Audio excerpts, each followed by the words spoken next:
So Good afternoon. I am so excited. This is a woman I admire and adore and love.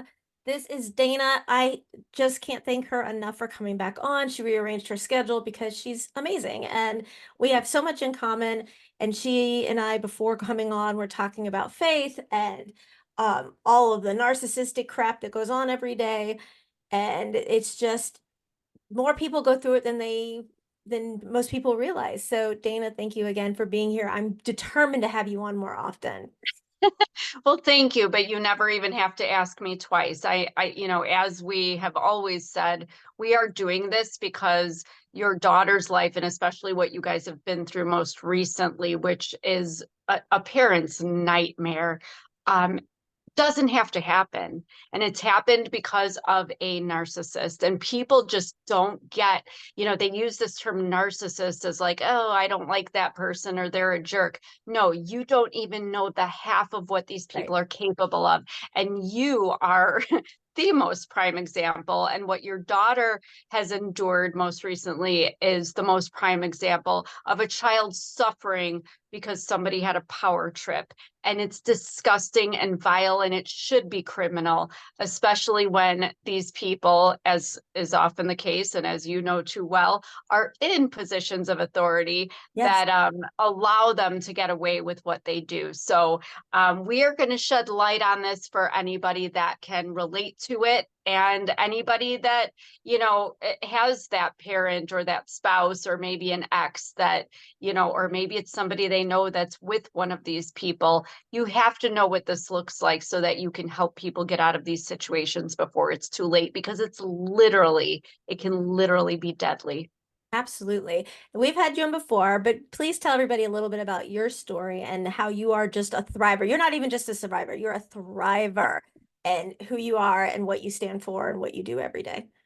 Well, that's very sweet of you. I mean, you have certainly endured your fair share as well. I was born to an unwed teenage mother who didn't want me, had her tubes tied immediately after I was born, married the king of all narcissists. He was not my biological father, but he didn't even try to be any kind of a father to me. Instead, he hated me more than my mother did. So I grew up not just having that emotional neglect, but there was physical abuse, verbal abuse that basically primed me, despite my tenacity, primed me for a first marriage, 25 years long, of more abuse at the hands of another narcissist. And in my marriage, I suffered multiple abuses. There was always the physical threat and the intimidation and things being punched and thrown and all that. But there was also financial abuse, legal abuse, sexual abuse, every way this man could manipulate me, contain me, make me think I was nuts. But I got out. I finally woke up, realized that he was not going to change, despite my hope that everybody can change and everybody should want to be better.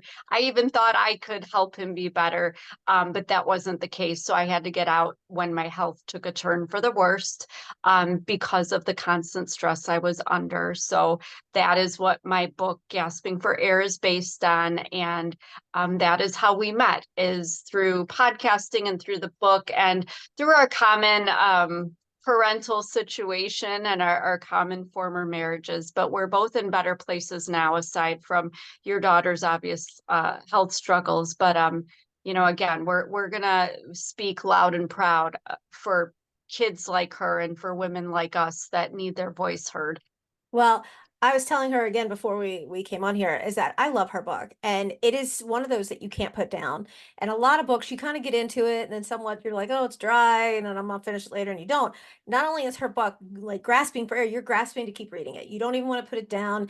I've read it more than once. I had it at the hospital. My husband brought it up to me in the hospital because Faith couldn't be stimulated for a good almost 2 weeks when they had her in that medical induced sedation, if you will. And I reread it and I was showing everybody, I was like, you have to read this. Like, it is so empowering to have her. And I said, I'm so honored to even call her a friend, yet alone an associate, because she has gone through it. And it is literally like looking in a window, watching all of this unravel. It is so realistic. Like, you really are there with you going through every step of your book. It is so, so amazingly well written. Thank you very much, because I worked really hard on that. I wanted to really give it a different twist because there's a lot of books about narcissistic abuse. Not many people tell their stories, but if I was going to tell it, I wanted to just, I had to tell it from the very real perspective. It was raw, and I went into the emotional depths of it.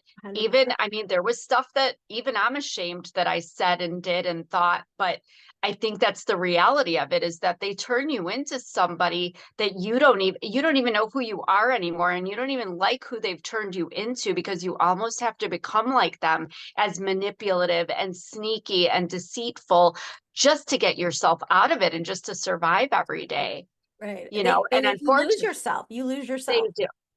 They do. And I'm working on the prequel now, which discusses how I grew up. And I know that's something you and I also very much have in common, and we were just discussing.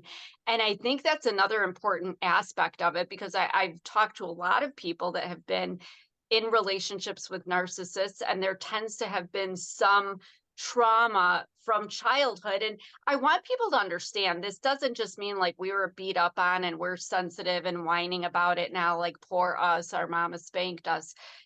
Even just the emotional neglect, which I hate to say I had the physical abuse, but the emotional neglect was so much worse than Absolutely, the it was. physical stuff. I mean, everything else healed up. Bruises go away, hand marks go away. You pick yourself up, you're achy for a few days after, wrestling around on the floor and getting thrown downstairs, but you're okay. But the emotional stuff, and that is the number one type of abuse that children suffer, but you can't prove it. You can't criminalize it. There's so much to it. But I think it's interesting, if you don't mind me saying this, I know my publisher, when my book came out, she asked me if my estranged mother had reached out or if she knew about the book. And I said, well, I've heard from people that it's on her coffee table. So I don't know who told her about it, but apparently she's read it, because she sent my baby blanket through my son back to me. So apparently she's done with me, washed her hands, which we've been no contact for a long time, but that still hurt, because Absolutely. the publisher's response was, but if she read the book, and I mean, she couldn't have known all that stuff that went on. I said, well, I tried to go to her, even though we didn't have a good relationship.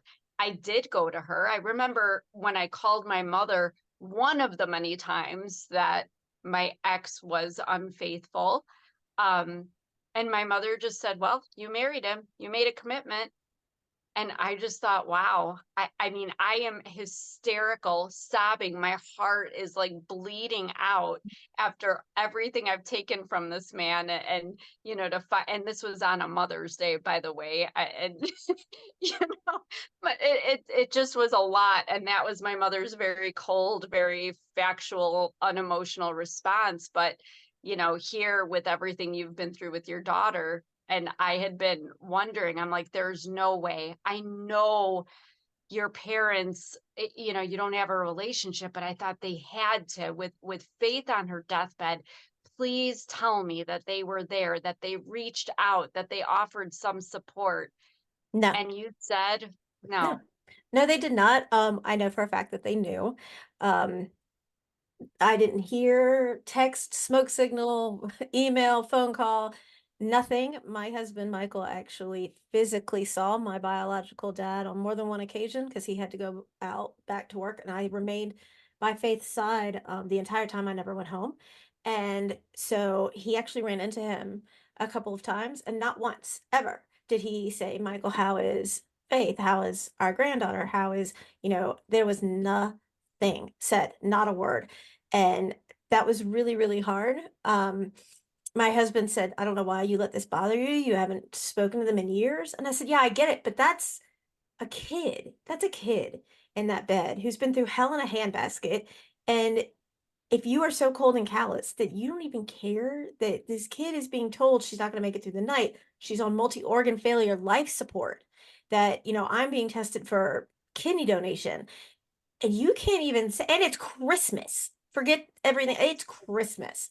And you can't even so much as even ask how she's doing. I mean, that just reconfirms that I'm either the fireman and milkman's baby and I got switched in bassinet at the hospital or something, because I still pray for them every single night. I still pray for the man that beat me to death's door every single night, because revenge is not mine to give. And I've had so many people, Dana, that will say to me, well, they're abusive because they were abused and they were abused and they're abused. I'm like, okay, let's just take that for a moment. Let's just take that for Thank one you. minute and just look at it this way. Let's go Yes. up the chain of the ladder. There's always that top step on that ladder. Somebody was the very first and they weren't abused. They chose to act inappropriately and unaccordingly to whomever it was.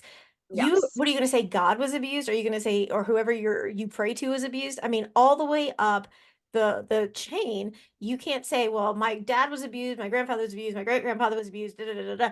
I was abused, you were abused, and guess what? We broke the cycle and we're not doing it. So Well, there's a lot to be exactly. said for that. Yes, and I appreciate you saying that, because oftentimes, as I'm sure you have, heard too when you've been interviewed, people ask about, if they find out about the former marriage, there was abuse. Were you abused as a child? Were your parents abused? Then they say, "Oh," as if that just makes it okay, or explains it. Which, okay, explains it, but I agree. I say no. That's where I have a problem. I don't care if and both of my parents were abused. My stepfather was in the foster system. He was abandoned as a baby, actually, by both parents in the foster system. He was abused. My mother had an alcoholic father who put a gun to her head. I had to hear that how many times in my childhood, because apparently I was supposed to be grateful that I was only being beaten and verbally abused and not having a gun put to my head. But here's the thing, is exactly what you said. It is a choice, because when I did not want to have kids because I was afraid Yes. that the cycle was going to continue. They always say, "Oh, you're going to turn into your parents when you have kids." And I thought, there is no way in hell I am going to let another human being walk this earth that has to suffer with what's in my head. Never, ever, ever. But then when it came to the point, you grow up and you get married and you start feeling biological stuff, then I'm like, oh crap. But I made a very conscious decision that this child, if I have a child, I'm going to make sure I love this baby more than anything in the entire world, to the point where this child will be annoyed with me. And I am that mom. And I love that I'm that mom. I'm that mom that was on the junior high dance floor with him, twerking and looking stupid and I embarrassing love the it. hell out of him. And I don't care. I want him, I've always done, kind of outrageous things or said those things, because when I go, I want him to say, okay, she embarrassed me, and oh my gosh, I had to duck my head a lot or cover my ears. Right. But gosh, my mom was the coolest. I miss my mom. And I will buy him Easter baskets till the day he dies. I will fill his Absolutely. Christmas stocking, because I love my son. So it's so hard for me to hear that your parents could not. And here's another aspect of it: take the biology out of it altogether. How about just as a human being with a freaking heart? Right.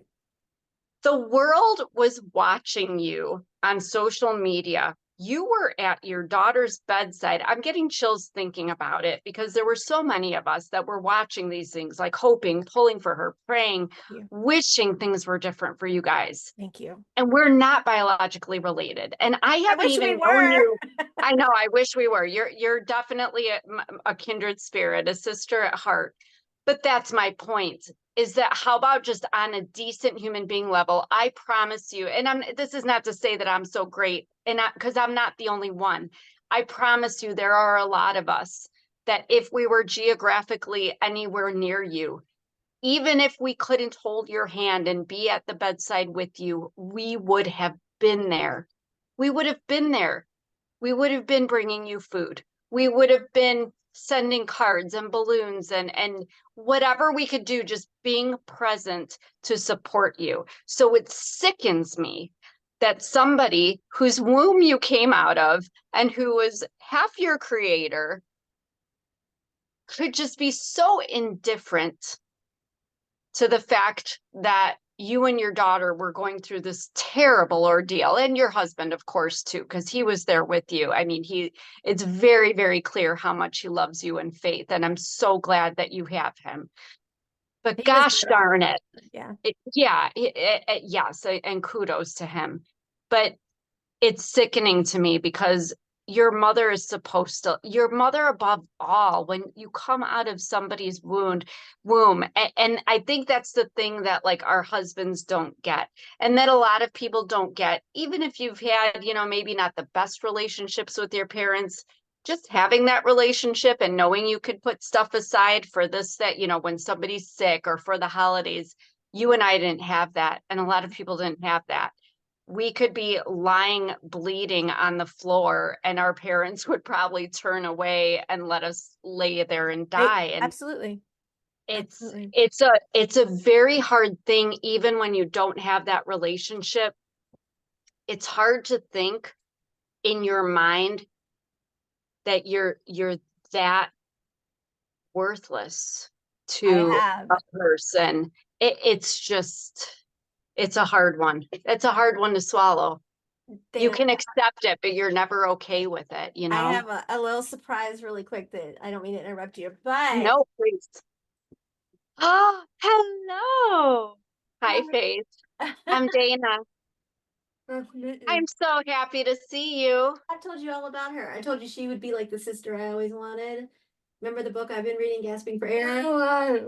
See, she knows who you are. She's been praying so hard for you. I have been watching you on social media, Faith, and I saw Dermot Mulroney. Is that his name? Dermot Mulroney? Yes. Oh my gosh, how cool was that? I was so excited when I saw that video that he made for you. That was the coolest. She wanted you to know you were such a warrior, and she's so proud of you. I think that everybody that has seen you, Faith, we're all cheering for you. You got a whole lot of mamas out there that just want to give you lots of hugs and kisses because you're so brave. You're such a brave little girl. I got that from my mom. Oh. Yes, you did. You sure did. That and my stubbornness. Yeah, and your stubbornness. I'll take it. I know. I just wanted you to come in and say hi. Thank you. I love you. Thank you. Okay. Say bye. Adios. Adios. Bye, Faith. Adios. Yes, ma'am. She said men. Well, not all of them. Most of them. Okay, most of them. Most of them. Okay, we'll let her have that one. We'll let her have that one. All right. She's heard all about you, and I've told her about you, and so I told her that I was doing this with you, and she just texted me and said, "Can I come in and say hello to her?" And I said yes, and she saw you on the side. She goes, "She's beautiful," and I'm like, "Come here." So she says you're beautiful. But absolutely, I get it. So many people say, "Oh, well, it's not their fault. They shouldn't be held accountable in the criminal system for the abuse because they themselves were abused." But what about us? What about the people who had to endure their wrath? I mean, if you get up in the morning and you put your feet on the floor, you did that consciously. You made that choice. You made that choice. I mean, things are that, like people say, well, they're addicted to drugs, they're addicted to alcohol, whatever the case may be. But they also make a choice not to get it fixed. They make a choice not to try to make themselves better. The ones of us that sit on a couch are not the ones who really need to be on that couch. The people who do this need to be on the couch, and they see nothing wrong with their behavior, so they'll never go get on a couch and get help. They will never ever do that. One of the 100%. one things that just blows my mind is when my brother, who his boyfriend, like my brother got sick and was dehydrated years ago, and he was just dehydrated. It was the heat in the summer. He went to the emergency room, and my biological mom, I thought, was going to just stroke out because he was getting fluids, and she was flipping out because it was during COVID, so she couldn't go. and her baby boy was in the hospital, and he was dehydrated, and she couldn't be there. Now here, Faith and I are going through, surgery after surgery, and she never wanted to appear. And I mean, I'm not taking away from him being dehydrated, but being dehydrated and having a shoulder replacement or both your jaws replaced, or fundoplication Nisen's and pyloroplasties and hiatal hernia repairs and stuff that Faith has been through, and not so much as anything. When I was amputated, I didn't hear a word from either one of my biological parents, not a single word. Well, I got word that my brother's boyfriend got frostbite on his fingers, and like my biological mom went to console my brother. Like, I have no relationship with my brother, all because of the talk that's been put in his Right. ear, one-sided by them. And she has been trying to console him and help him through this, because there's a small possibility that the boyfriend might lose two fingers, and that's still traumatic, and I don't want to take that away from him. I haven't met this guy, but here I am, your own flesh and blood, your own daughter, and to hell with her. I mean, my biological father has stated very clear to me that he put my ex in my path. He put my ex in my path that was abusive, and he knew who he was. He knew what he was capable of.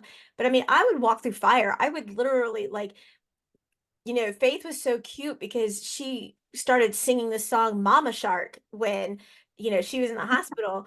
There was a period where she asked me to do a recording, and it's probably one of the hardest things I've ever seen. You hear me, I am absolutely out of like sync. She is mouthing on a ventilator, I love you, I love daddy, I want you to know in case I die. And I have the video, and I was like, no, I love you. And I'm talking to her. I'm like, I live for you. You are not dying on me. Like, and I'm talking to her and talking to her. And it's like, how could anybody not want to be here? This kid's dedicated her life to helping others. She wants nothing, nothing but to see people smile. Nothing. She has the biggest heart of anyone you've ever met. And you don't even want to come in and see her when you think she might not be here tomorrow. I mean, I cannot wrap my head around that. I can't put myself in that realm of thinking. I can't grasp how somebody could be like that. I don't understand it, no matter how hard I try. And since I've seen you, I haven't told you, I am starting next week. I'm really excited. I am being certified from the county and to the state to be a guardian ad litem to help other kids in these situations. That's amazing. So I'm going to Cool. start doing that as well. But it's just, for none of these kids that, I mean, when we were in the ICU, Dana, there was no, like, the majority of the time, these kids were by themselves. There were no parents in the room. It was like a babysitting service. There was a child down the hall, sweetest little thing, who died alone. And it broke my heart because Mm. like, I couldn't go in there because of HIPAA. I get it. But I mean, this kid, it died by themselves all alone. And it's, how can you do that? How can you be a parent? There is no job that's going to keep me sitting in a chair knowing my child's in a room dying. It is just not going to happen. They could take that chair and shove it because I'll get another job. That's our kid. How do people have that mentality on an outlook? I don't get it. I don't either, but it's that actually spurred a memory that I just, how you have these things just randomly come up. When I was maybe 3 or 4 years old, I had to have a major dental surgery. My mouth was really, my whole jaw and everything. But anyway, I was in the Children's Memorial Hospital. And the strange thing was, and this goes along with what you're saying, but this, shows the narcissist view of things. I mean, I'm little, so when they're doing surgery, they have you strapped to the bed because they can't risk you kicking and all that. And, it was a scary thing. I wanted my mommy, Of even though my course. mommy was never there. I Right. wanted my mommy. And my mother did come to the hospital every day. I'll give her that. But what bothered me was she spent so much time with another child that I think was sharing a room with me or in the room next door. I was very young, obviously, so I remember very little, but it was a nearby child. That child ended up dying, while I was in the hospital as well. And I remember my mother saying, because I was asking for my mother, and the nurse said, well, she's with this other child, the child's parents haven't been here to visit her, so your mother's with her. So I am grateful, don't get me wrong. I am glad that my mother was with this little girl when she passed, because her mother and father hadn't been there to see her. And I don't even know what she passed with. I was too little to remember that detail. Sure. But I needed my mom, you know? Absolutely. And the thing is that in a normal situation, I should be lucky that I'm still here. I'm still alive. That child never got to live a life. And so I had all these years to have my mother, but my mother never gave herself to me in that way. But in public, when a lot of people were watching and when it looked really noble and really good, she was able to do something that looked, because that's essentially what you will be doing, except we know that you have this beautiful heart that you want to share with these young people. Whereas I look at my mother did it and it was so everybody would think she has this kind heart. And that's like pure narcissism, Absolutely. pure narcissism right there. Deny your own kid, but I'm going to go be with this other one. But again, I've had to learn to look at the positive in things. Did it suck for me? Yes, but my mother's my mother. She doesn't want to be my mother. I get that. But thank God, even if it was fake, thank God that one little girl didn't die alone Right. because of my mother. So I'll credit her for that, Right. even though she wanted the credit to be public. But yeah, I commend you for doing what you're doing, especially with everything you already have on your plate. Oh, thank You're you. trying to do so much for so many people. And Thank I think the rest of the world is like, what can we do for you? Like what could so definitely remember to reach out whenever anybody, and this goes to anybody who's listening too. I think so many of us that have come from situations where we've been the underdog and we've been the victim, that we don't want to see anyone else suffer in any way, shape, or form. And so we kind of overdo and We do. overcompensate because we're trying so hard to make sure nobody else ever feels any bit of what we felt. But we have to remember to stop for a minute and let other people do for us sometimes too, and take a minute for ourselves. But kind of going back to when your daughter walked in, thank you. She kind of had perfect timing with what we were talking about. Right? She did. Thank you for being a cycle breaker, and thank you for showing us.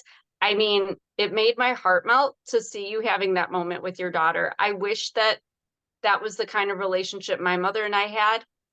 And I know you wish you would have had that with your mother, but the fact that you could take what you didn't have and give all of that and more to your daughter, and to see her giving that love back to you is just the most beautiful thing ever. So thank you Thank you. for Oh my showing us God. Your that. husband made me It's cry. gorgeous.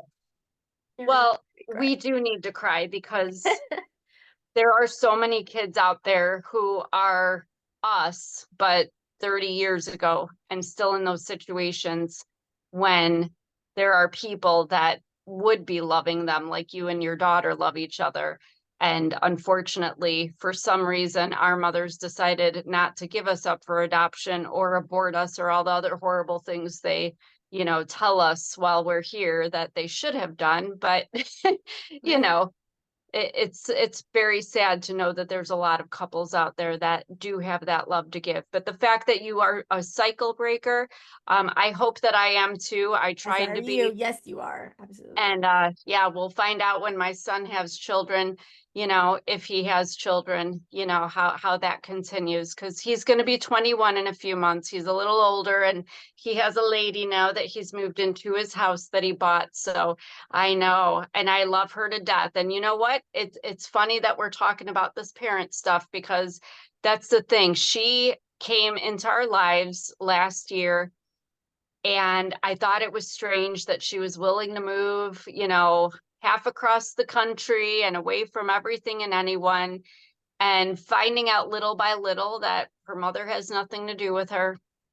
Her dad's too busy, running around with this gal over here. And Hmm? um, it just makes me sad. And so I think that this has been my opportunity, to I always joke with her, she's my child that doesn't give me grief, and I don't have stretch marks from her either. But I am so happy to be her mama bear and to be her mama replacement or whatever it is. And she has taken to me as well. And I just adore her. I've even told my son, I don't care what happens with you all, that this I is keep my her. little girl right here. She is not going anywhere out of my life. If you decide to whatever, but I am not going to abandon her like I have been abandoned. That will never happen. She's got me for life. And so I love that you're able to do that, you know, with the kids in the hospital. And I'm trying to do that with my son's daughter because we didn't have the mothers that we should have had. So all we can do is be the mothers that we wish we had had and receive the love that way. You're right. And it took me so long, Dana, to realize that, I have so much gratitude for my parents, even though they say differently, because they taught me how not to be a parent. They taught me how not to be there for them. Um, and how like my dad would use me as an scapegoat to go see his other women. And Oh, then say, if you tell her, I'll put it back on you and make her believe you made me. And he would do the same thing to Faith. And I'm like, I will not allow my daughter to lie. But they did give me refugee. They did let me move in with them when Faith was born, because after I got out and escaped because we didn't have anywhere else to go, and they had their house, because it'll never be a home, is like Fort Knox, and it had the alarms and the cameras, and it's huge. And it's like almost 10,000 square feet. So we never saw them. We had our own section in the house. But believe hmm, me, they got compensated for us being there, believe me. But anytime Faith ever saw them and they said anything, I immediately shielded her and had her leave the area. But they were always traveling and doing, their thing or whatever. And I do. I owe them a lot of gratitude for what they've done. But their words stay with you forever. Like Faith will come in here right now, and she told people at the hospital, she was like, my mom has never hit me, spanked me, popped me. And to this day, I can say that my mother has never yelled at me or said anything hurtful. She'll say, Faith, I love you with all my heart and soul. I don't like the words you just used to me. I don't use them to you, so please don't use them to me. And she's right. I don't. And like if she does something wrong, like if she didn't finish her book report, I would say, you know what? I love you. You chose not to do your book report, so you're choosing not to have your phone for the weekend. That's your choice. I'm not taking it from you. You made this choice. And she has so much respect coming and going now. And, but then again, like we had the best situation, we had the worst surgeon, and he comes in and he was like, let me see your stomach. And she's like, she was petrified of him. And he goes, I made your stomach. And I started to see that little spark of faith back when she was like, no, you didn't. My mom made my stomach. And he just looked at her, and he has an accent, and he says, we're going to be friends. And she goes, don't count on it. And so he goes, well, I got things to do, so you need to hurry up and just let me see your stomach. Mom, do you have any questions? And I said, before I ask you anything, Faith needs to be heard. She has a voice, it matters, and you need to hear it. You need to hear whatever she has to say before we even have a discussion. And he was like, well, I'm going out with my son, so we need to make it fast. And I'm like, no, no, then you shouldn't have come in here right now, because right. if she has questions, you're going to answer before I even speak. And Faith looks at me and goes, Mom, somebody gave him a kid. And it was just the funniest moment. And it was just like, he just wrote her off like, okay, I use your canvas to do what I want to do, but it doesn't have a voice box, which is absolutely not true. I remember one of the hardest things I was ever told growing up. I was 9, and I was told, I wish that I had miscarried you.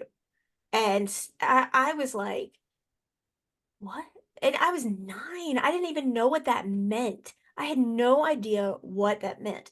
And I was an ATM for her, like my grandparents, and still to this day, I couldn't understand it because I asked my grandparents, who taught me how to love unconditionally, how to be a mom, a friend, a spouse, a partner, everything in between. I asked my grandmother, I said, how is it you raised your son, my dad? And I was like, because he's so different than you. And she looked at me with the straightest face, and Dana, I had to be like 15, 16. And she goes, I could ask you the same question because they're your parents. And I was like, I don't get it. And I don't understand.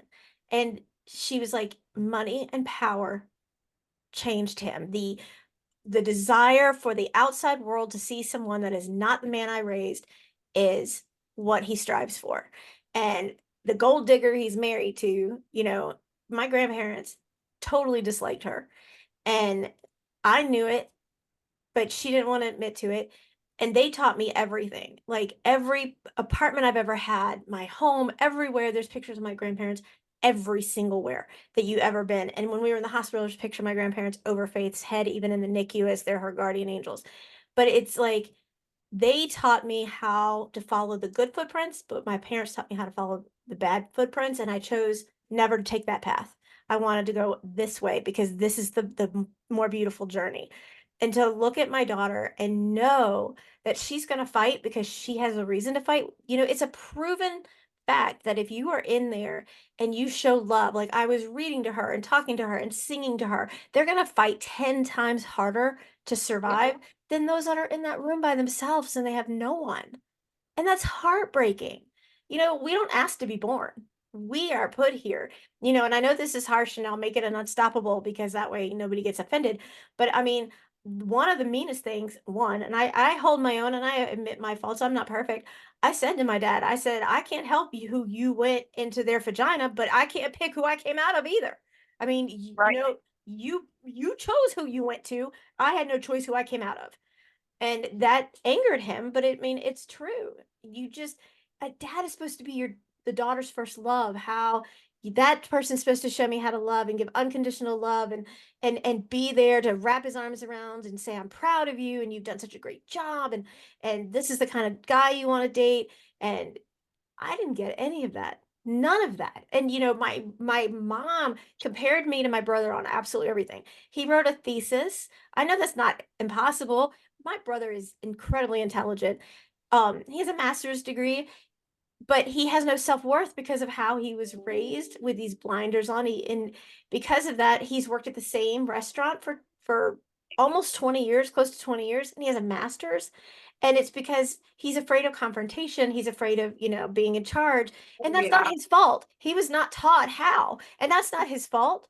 But I've written books that are published, and well, it's harder to write a thesis. It's harder to wait tables than to be a doctor or go to, law school or whatever it is. It's harder than whatever you did or accomplished. And it's like, we've never done good enough. We would never be good enough. I mean, do I know if they listen? I don't know. I doubt it. I don't know. I know they've never read my book. They wouldn't spend the time. I've never seen my biological mom read a book, to be honest with you. I've never seen her read. Um, it's dumbfounding to me because if my grandparents were still here today, they would have been like, glue your tail to the chair. We've got faith. Like, you can stay in the Yeah. room, but we're here and we're going nowhere.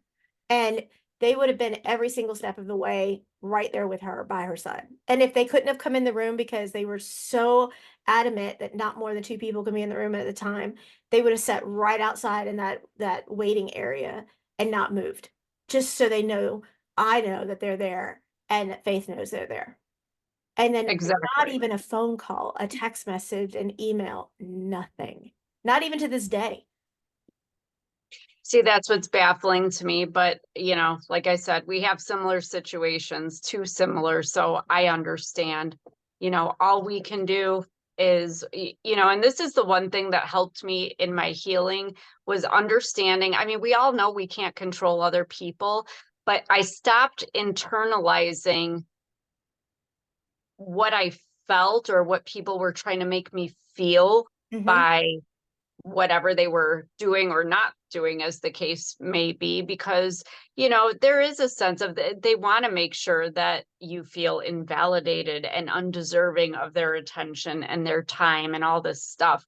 And I have definitely felt the same from my, mother and stepfather, but I don't want, it doesn't mean anything to me anymore. I wish it were different because I mean, I came out of this woman, so I cannot comprehend how there's nothing there, but she hadn't wanted me to begin with. So, that, it's hard. It kind of goes back to the same thing where there's a Right. choice, like, okay, well, if you didn't want me, but you still had me, why did you keep me then? Like, why didn't you just Absolutely. let me go with somebody else who actually did want a child? But aside from that, it's just about making choices for ourselves. And I choose not to walk around anymore with other people's unhealed trauma and the shame that other people want me to feel for crap that I had nothing to do with, because I felt bad that had to have that crude conversation, but I had a very similar one with my brother, who is also the golden child and also very highly educated, but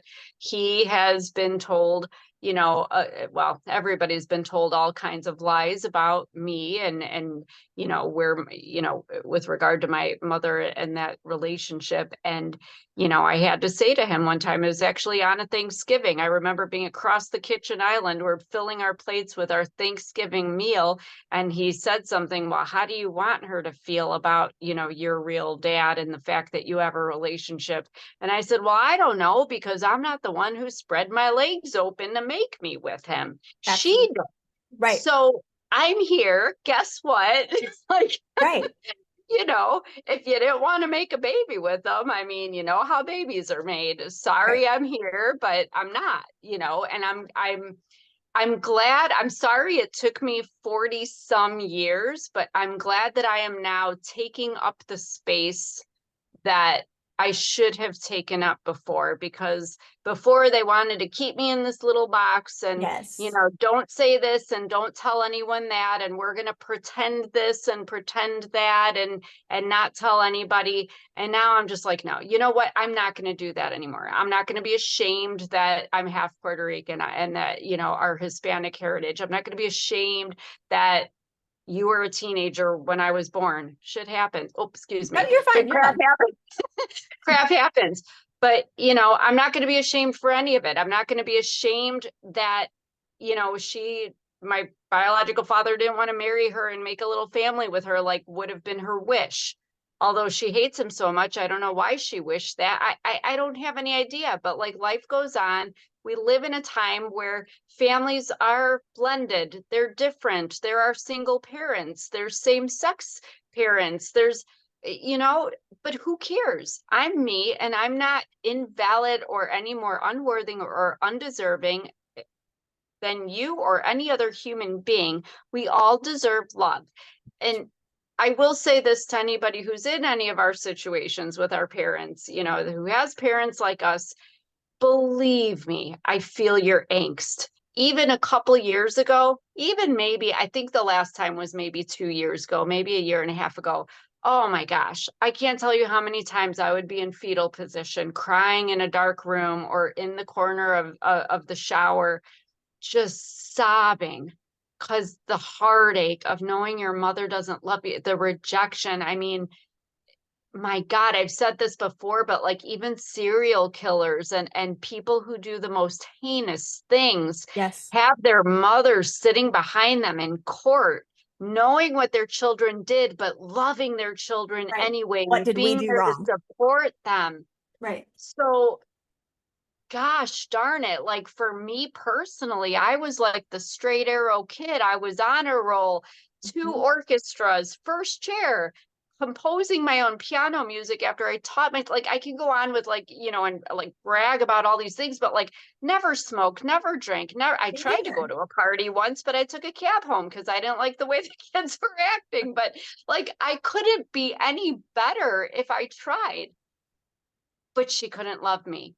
But Right. my brother, my mother and stepfather's child together, well, all he had to do before he was even born, I knew he was the greatest thing that ever spawned from anybody's loins. So, he can do no wrong, and he has lived a he has done everything basically. He has been a perfect puppet doing and saying everything that they wanted him to do and getting his doctorate and getting the job that they wanted him to get, not the one that he wanted to take, and making the amount of money that they expected him to make and living where they expected, and good for him.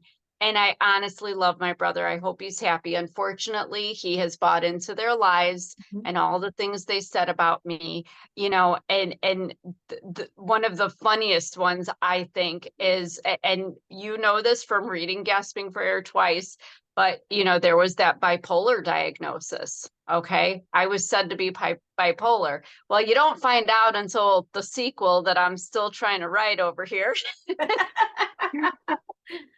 Since I have been out of my former marriage, the doctor retracted that diagnosis because he didn't realize everything that I had gone through. Right. So now, even as recent as a couple of months ago, my mother was telling family members and other people who I still have some communication with, because I have very little family left thanks to her and her husband's lies.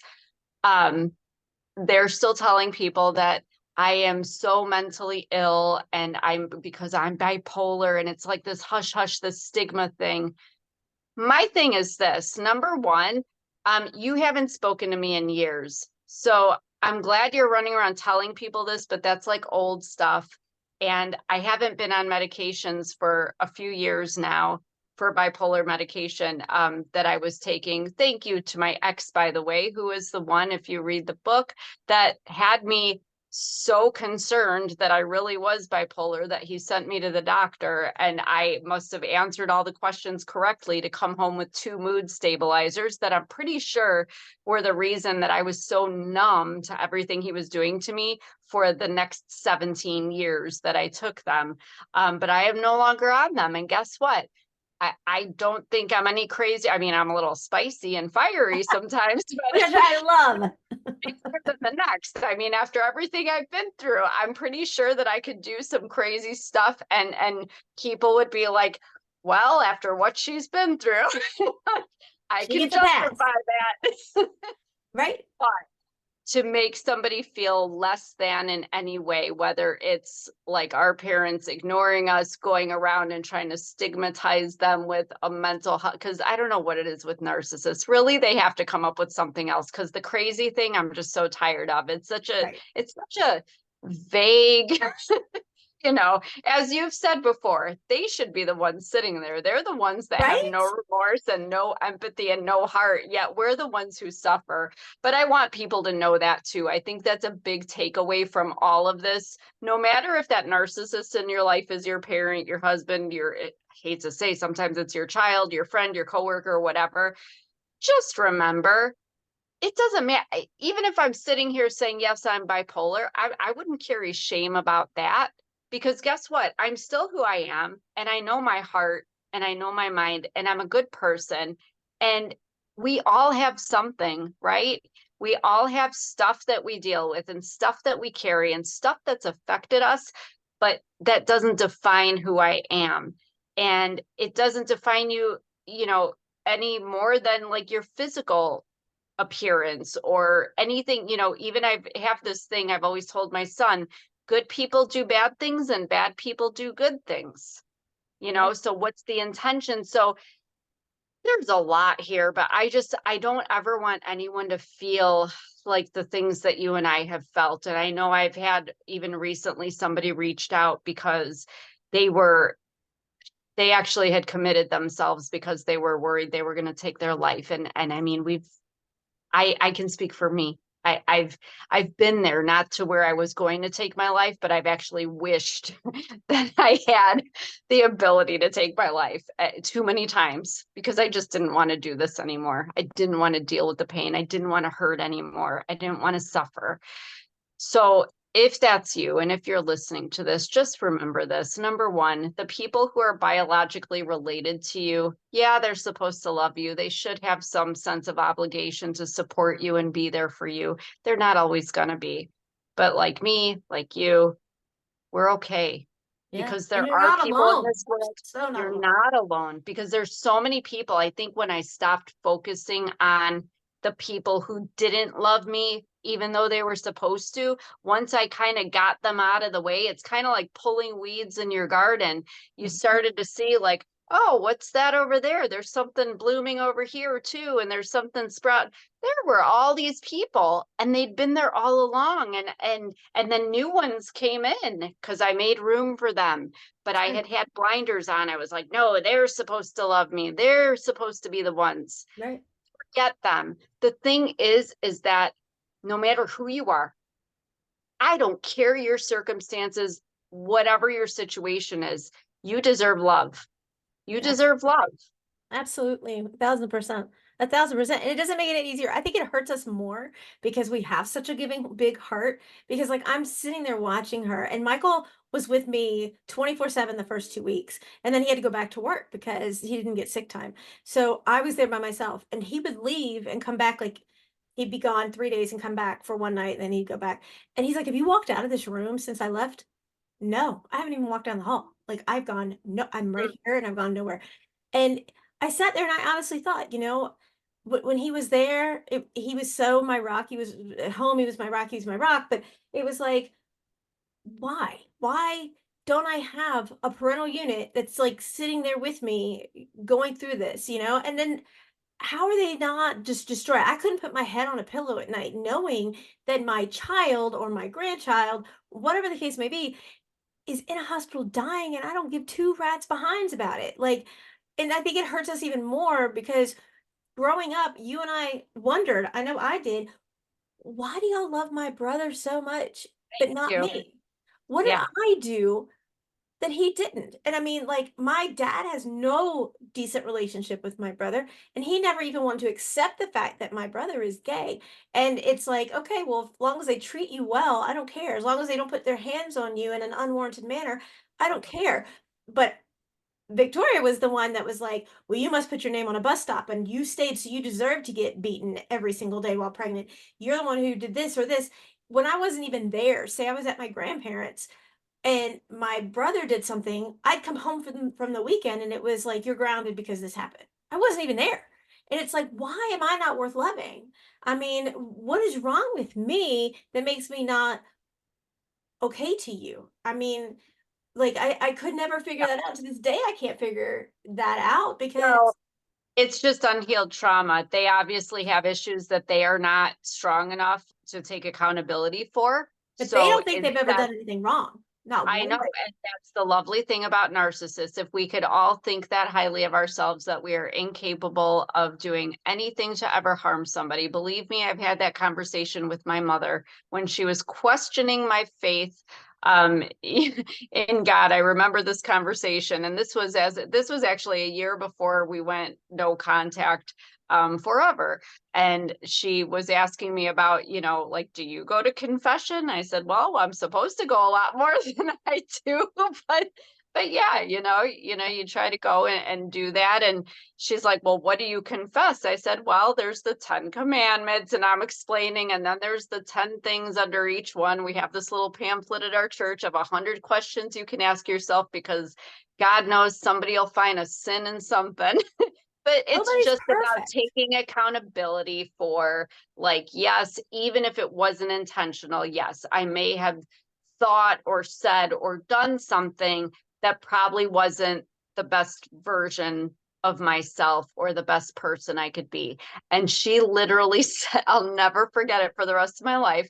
She said, well, I have nothing to confess. And I'm sitting there, like, literally, like, making a list in my head. I'm already at like number 100.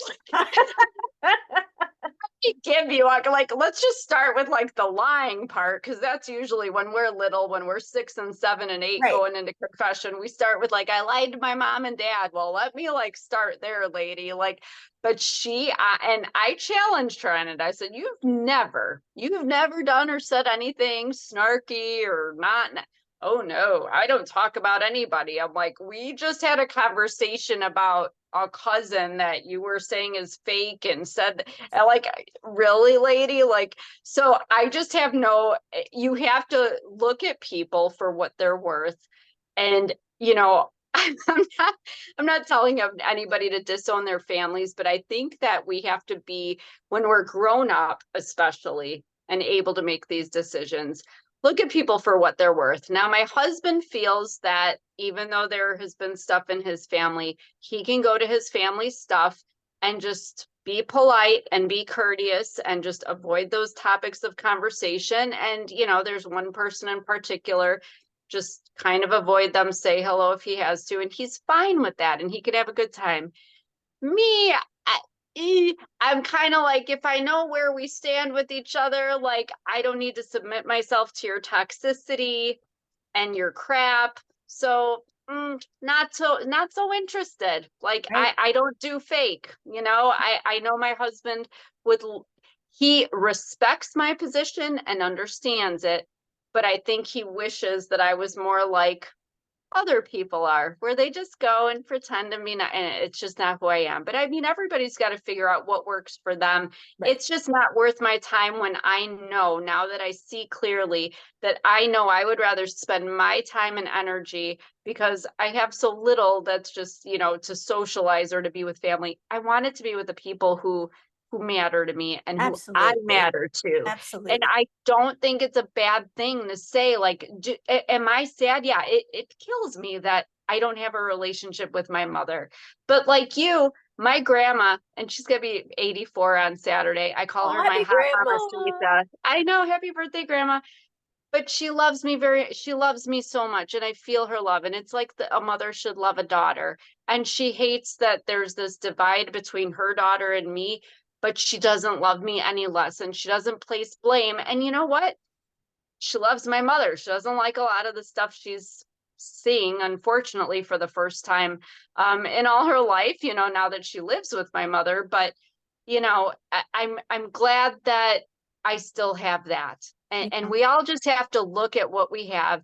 I think the grass is always greener, isn't it? You know, we always wish, I mean, I looked at this beautiful, you know, you and Faith giving Eskimo kisses, and it was just so, I know you're laughing, but you know what I would have given? You know what I would give now? I'm 48 years old, and that little girl in me still, Longs I for wish it. my I do mom would have. too. You can Eskimo kiss me someday. Like, I'll I take it. will. I will. I will. But seriously, but I love that there is love that we still have to give. It's just not going to be from the people that we expect it from. But somebody told me a long time ago that if you take expectation out of the game, then you won't be disappointed. So Absolutely. it Absolutely. just makes you that much more grateful, you know? I mean, do you wish that you and your daughter hadn't endured the last few months and a lot of what you, of course, but Right. your daughter's here. And that little girl is going to be here a long time because she's a fighter. And like she said, she got it from her mama. And She that's has a been beautiful thing. Well, when she came out of one of her surgeries, I was like, "All right, kiddo," and I said, "We are going to walk this journey." And I've said this to her almost every day of her life, and she's so out of it. And she looks at me and she's like, "Hand in hand." I said, "As," and she goes, "Mother and daughter." And I said, "And when you can't walk," she goes, "Mommy's going to carry me." And I said, "That's right." I said, "Because you are my," and she said, "Heart and soul." And I've said this to her like repeatedly every day. And I've even told her I have it tattooed on my arm, well, what's left of it. So when she's having, procedures done, she's holding my arm, she can read it. And those are the words that I've said to her from day one. And I actually have her footprint from the NICU tattooed on my foot. And I tell her all the time, I'm like, you see this? When you can't walk, I'm carrying you. It's right here. I And love that. she is just so inspirational. And I'm like, you are my strength. I said, you are who I aspire to be when I grow up. And she's like, Mom. And then, like, I'm laying there. My husband took pictures. I'm in the bed and, I'm all contorted because you don't want to pull a line. And she's got this and she's got that. And he took a picture of her and she is on life support. She's on the bed and she has her hands on my face like this. And she always does this. And I've always done it to her where her hands are on my face or I put my hands on her face. And it was just, I told her, I said, you are the love of my life. My greatest honor in this world is being your mom. And she even said, I don't understand why those people didn't love you. And I was like, you could either fill that cup of heart that you have full of love and inspiration and joy and courage, or you could fill it with negativity and drama and toxicity. And it's up to you because you only have one ability. And is it in here for that or this? And she was like, you're right. And I said, if they called me right now, I would be there. But I know, like when they were talking about kidney, having to do a kidney transplant. I mean, before he even finished a sentence, I was like, if you need to go take my liver, just scoop me out, but you better find a way. And I'm telling Michael, I'm like, you stay at this hospital, you don't leave, you don't move, you don't nothing.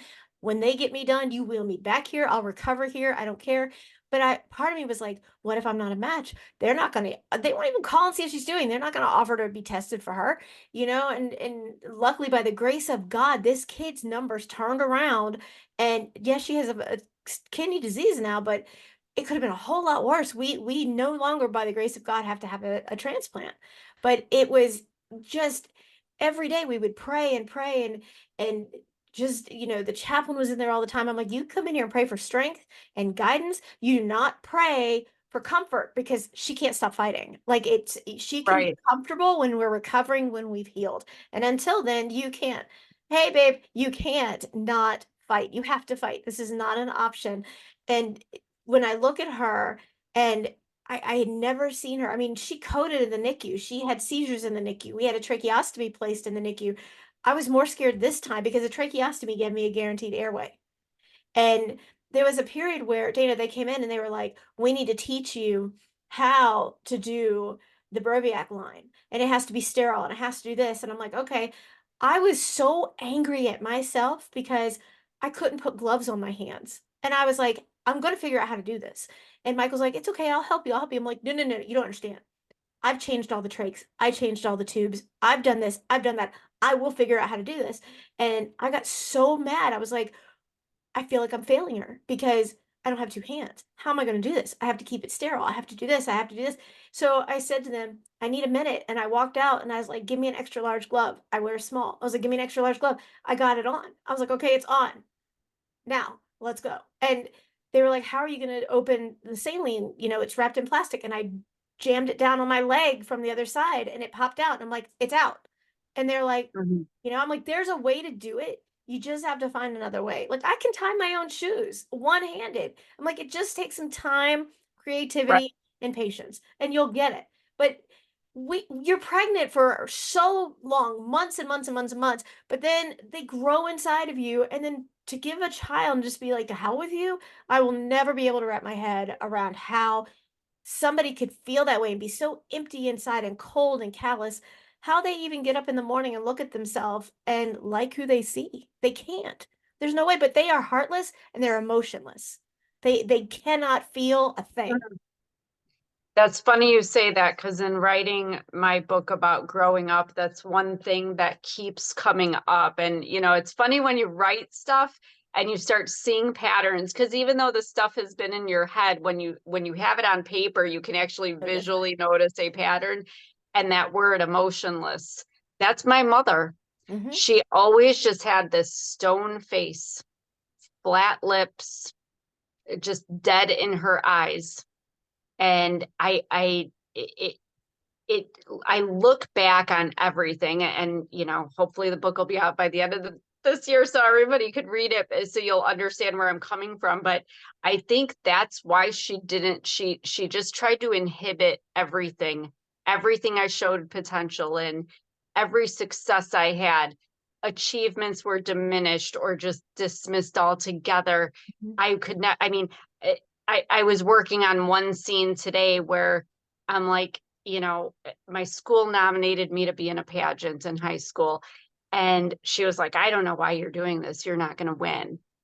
And I was like, I'm not that person. I don't think I'm the prettiest. I didn't necessarily expect to win, but God, even if I was the ugliest thing ever, it would be nice if my mother just thought I could, maybe, or just Supported you. helped me. Yeah. And I remember, I mean, at that age, when you're a teenager, you get a little bolder, at least I did.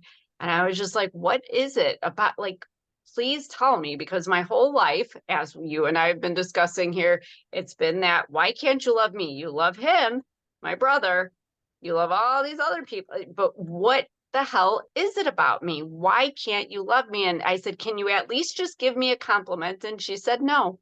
She said, I'm not going to give you a compliment because you'll let it go to your head. And she says, I never want you to think that you're worth more than what you are. And I was like, oh, That's so more excruciating. than what I am, because according to her, It's nothing. I was nothing. Right. Ding, ding, ding. And you're so And I beautiful mean, and it's so well, opposite. that's very sweet, but I mean, I don't care if I was an ugly duckling and the runt of the litter. My God, You don't say that's my that. mother. That's my mother. Right. And so I think for me, it was eye-opening even back then, that it's like, okay, I don't know if it was jealousy. I don't know if it was because maybe I don't know, she wished that she had led her life differently. But that's There's a not your lot there. fault. You'll appreciate this book. There's a lot there, and I don't want to give too much away, but I think it's eye-opening when you come to the realization that whoever this person is, this narcissist, that, it's not about you. Because it Right. was never about you, Right. and it was never about me. It was always about them, even with my ex-husband, and I'm guessing with your ex too. It wasn't about me, really. It was about them. It's their loss. It's their loss. Like, and I know you have another engagement, but one day Faith did say to my mom, my mom's having major surgery. And she goes, yeah, I know. And she goes, do you even love my mom? And she goes, no, I don't even love your mom. I don't even like your mom. And she goes, why do you say that? She's having surgery tomorrow. What if she died on the table? And she goes, well, then I'd finally get my wish to come true. I would be Oh my okay. gosh. And this was to Oh my Faith, and Faith was gosh. like 10. So she did say to her, I hope you die. And she goes, that is my mom, who has never not been there for me. And she did say to her, my daughter said to her, my mother, I hope you die. And, she was like, that is the horrible, worst thing you could say. So what does she do? She forgets the dialogue all the way up to and starts telling everybody how Faith told her she Yep. wanted her to die. Like Hmm. nothing else gets brought in. It's I'm this, laughing because that's my mother completely, but right. I'm You have sorry. a I didn't mean to 10-year-old interrupt. I who just would, wanted to explain I'm not some sadistic person sitting no, here smiling, laughing. But I'm like, right. that's so my mother. She will leave everything out Except about except for her. that one thing, Right. which goes back to what I said in the beginning. I hated what these narcissists, I hated who they turned me into, because when I turned into them, boy, everybody knew about it and I was the a-hole. Right. And that's not right. But I stand by anything I've ever said and did. And you know what? I Mhm. give your daughter credit. I mean, we never want our kids to run around saying stuff like that, but I give her credit for standing up for you That's and what for she did. herself and asserting for herself. Right. And she should be proud of herself. And I know you're very proud of your daughter, but I thank am. God that that is a wise little girl that you have there. Let me tell you. Yeah. No, I told her, I was like, I'm not going to have her apologize to you because No. she's sticking up for what's right and her voice deserves to be heard. I mean, Yes. who says to a child, yet alone a child who has some cognitive and executive function disorder and she's delayed, that I don't care if your mom dies on the table. I don't love her. I don't like her. What a horrific thing to say about anybody anyway. I Right. But to mean, my say it to a Lord. child who is in severe anxiety because I'm a single mom, what happens if something happens to me? She's like, Mom, I don't want to be with them. Put me up for adoption. Like, I don't want to be with them, and that makes it even harder. I mean, it's the what ifs and all that. But you have to come back. I know you have another engagement coming on, and you've got to come back. I love when we're here and we're together and we talk, and you and I are just like kindred spirits and so much We alike. are. And I know you know this, but I just want to say it's your mom's loss. You are such a beautiful soul and a beautiful person, and you do so much to help other people. And it's my honor to even know you, yet alone call you a friend. And it's her loss. It's her loss. And you have done so well for yourself and your life. And your son loves you. And maybe one day your daughter-in-law to be loves you. Oh, And yeah, we all love her too. But thank you. You're very, very kind, but know that the feelings are definitely a two-way street here. I absolutely adore and respect you as well. And yes, we're like friends for life. you're And stuck with me. yeah, we are two peas in a pod, but I am so privileged Thank to have met you and your daughter. And I'm so happy that you guys have your husband, that's there being Papa Bear for both of you, because even though us strong women can fend for ourselves and stand up on our own, it's nice to have somebody that gives us that hug at the end of the day too, and that we can lean on when we need a little break from being so strong all the time. So, you. Absolutely. kudos to the hubby. Thank And yes, we will absolutely do this again. Tell Absolutely. everybody where to find your book because everybody needs to read this book. This should be a must read. You're very sweet. Gasping for Air, Stranglehold of Narcissistic Abuse. It's anywhere where you buy books online. Most people go to Amazon, but you can go to my website as well, danasds.com, and click on the link there, and you can catch me on Facebook and Instagram. I post every day, and we try to do some different things. I try to give informational stuff, resources, but also we have to laugh sometimes too, and kind Absolutely. of, you know, We have to joke about it sometimes. Laughing and feeling good is okay sometimes. We don't have to be Wednesday Addams all the time and be dark and gloomy So and true. awful. So So true. there is joy in life. Just look for those little joys and those blessings. And you, Miss Victoria, you and your daughter are two of those beautiful blessings that we all have. And we're thankful that she's with us and that you're with us. And we'll do this again. Thank you so much. Thank you.